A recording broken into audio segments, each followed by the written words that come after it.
nílé lóko lájò lẹ́yìn òdì mo kí gbogbo yín káàbọ̀ sí orí ìkànnì Muslimite. Mo kí yín pé ẹ káàárọ̀, ẹ káàsán, ẹ káalẹ́ ní ibi tẹ́lẹ̀ gbogbo tẹ́ bá tẹ́ láǹfààní láti máa wò ìkànnì Muslimite. Àjíjẹ ara yóò máa jẹun, Ọlọ́run ní fẹ́ ṣẹ̀ṣẹ̀ gbogbo wa. Ojú tẹ̀ fún wò wá àti títẹ̀ fún wò wá lòdì, kò sì ní fọ́nà ṣe ẹ ṣeun. Muslimite TV #1 Islamic channel jẹ́ ìkànnì tí ó wà fún oríṣiríṣi wáàsí àti ọ̀rọ̀ ẹ̀sìn látọ̀dọ̀ ọ̀pọ̀lọpọ̀ àwọn àfáà ńláńlá jàǹkàjàǹkà tí wọ́n mọ̀ máa ṣàlàyé ọ̀rọ̀ nípa ẹ̀sìn wa. Ní báyìí, ẹ bá mi subscribe sórí Muslimite TV kí ẹ lè máa jẹ ọ̀pọ̀lọpọ̀ gbádùn àwọn fídíò táwọn fi síbẹ̀ lónìí ọ̀rọ̀. Ẹ bá mi like kí ẹ sì bá mi subscribe, ẹ bá mi share kí ẹ bá mi comment sórí àwọn fídíò yìí. Ìṣẹ̀lẹ̀ bẹ́ẹ̀ ti sí. Bàbá lọ́wọ́ gbogbo àwọn tí wọ́n yọ kòbókò ti tàṣọ́ọ̀fù lónìí.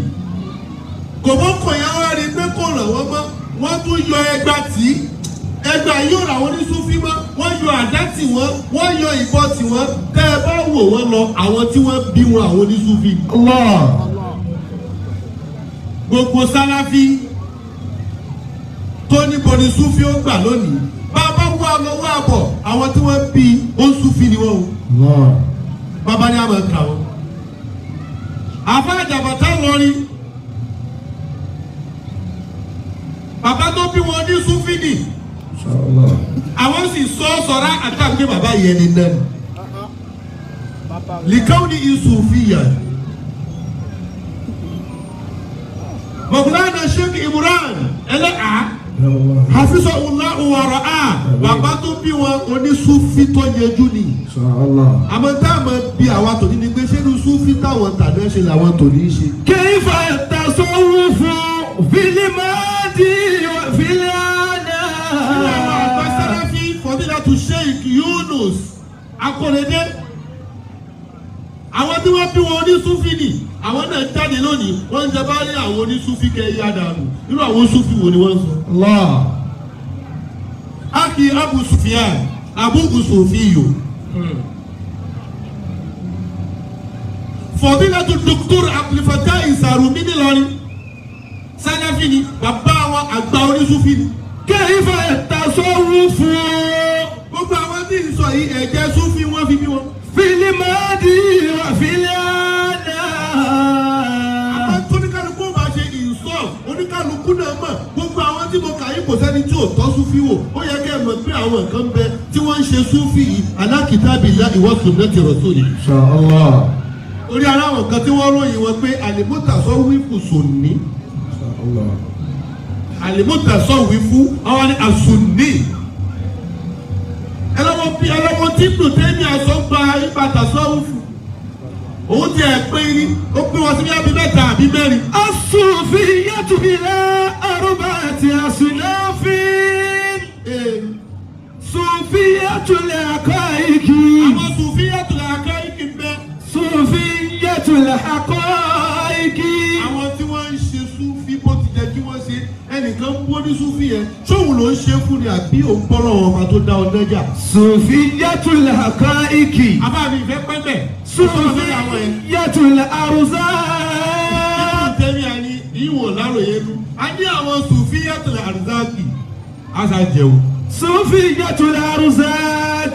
Ó tún ní yíwù náà ò burú olópin ìgbà tó bá ti mójú tó bá dà rẹ̀. Sufi. Ó kírun, ó ń gbàwẹ̀, ó jìnnà sí haram, ó sì ń ṣe halal. Ṣé tí mo fẹ́ jẹ ni tí yẹn sì fẹ́ jẹ náà ṣe kókó? Àbábí tí mo lọ ni àwọn Sufiyyatur rasmi. Sufiyyatur rasmi. Innama yad'una Sufiyya lafzan la ma'na. Sufiyyatur rasmi. Kí ló pè wọ́n? Humul ladhina yahtammuna bil madhharil khariji. Ìta gbangba lẹ́ẹ̀tì mọ̀ wọ́n ló ní Sufi. Wa yatashabbahuna bis sufiyyati fi zahiri faqati. Zahiriyya yatashabbahuna bis Sufiyya. Wọ́n máa ṣe bí kó ní Sufi làwọn. Lakinnahum fi haqiqatihim kharijuna an tariqihim. Mo sọ pé ẹjẹ́ àfọ̀nù lẹ́mọ́ àwọn tí wọ́n ń ṣe Sufi tí wọ́n ṣe Sufi ẹ fà wọ́n bọ́ta káyé rí wọn pé Sufi kọ́ làwọn eléyìí ṣe. Àwọn tí wọ́n ń takò yìí náà àwọn náà mọ̀ pé àwọn nǹkan wà tó yẹ káwọn ṣe ìsìsì náà wù wọ́n. tó yẹ pé wọ́n ní nǹkan míì tí wọ́n fi ń ṣe ju pé wọ́n fi ń sin lọ́hùn lọ ni.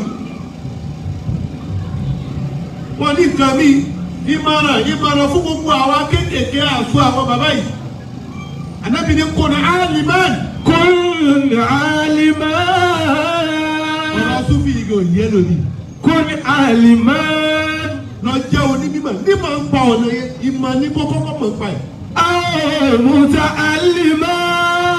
Tó o bá jẹ́ onímọ̀ tí ó máa ṣàlàyé rẹ̀ fún wa. Jẹ́ muta aliman. Bẹ́ẹ̀ jókòó ọ̀tọ̀ ní at-tasawwuf al-ilmi ọ̀tọ̀ ní at-tasawwuf al-amali. Muta aliman. Aw muta'alliman.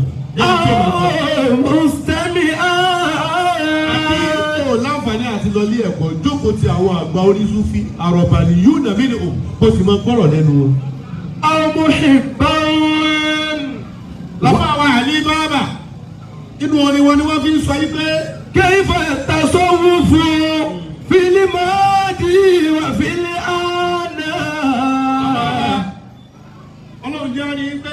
Kayfa tasawwufu. Ẹ̀yin náà rí i pé báyìí bí ń ṣe kọ́ ni àwọn tí wọ́n ń dé lónìí ń ṣe yìí o. Kayfa tasawwufu.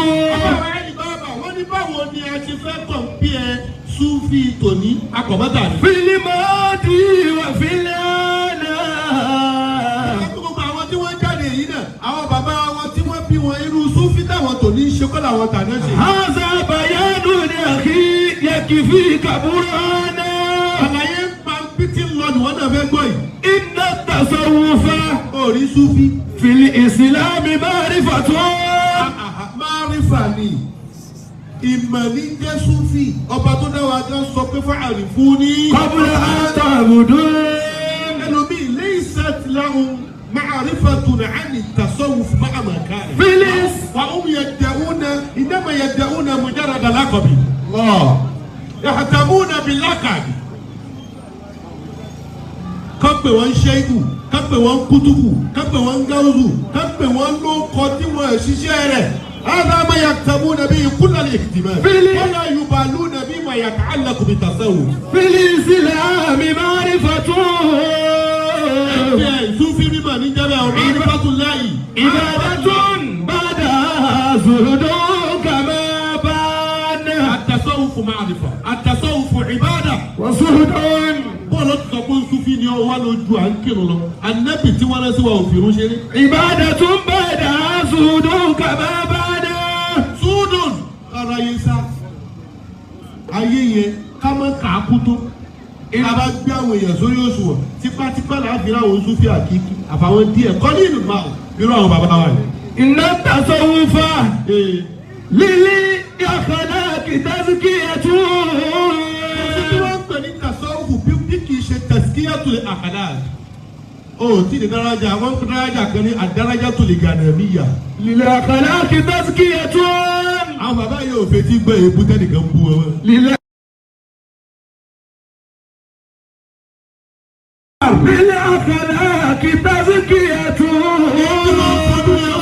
Fi ojú yẹn wo tọ́lọ́wọ́n bá dá wa, ó bí yatafakkaruna fi khalqillahi. Wa man tasawwafa bil ikhlasi mahana.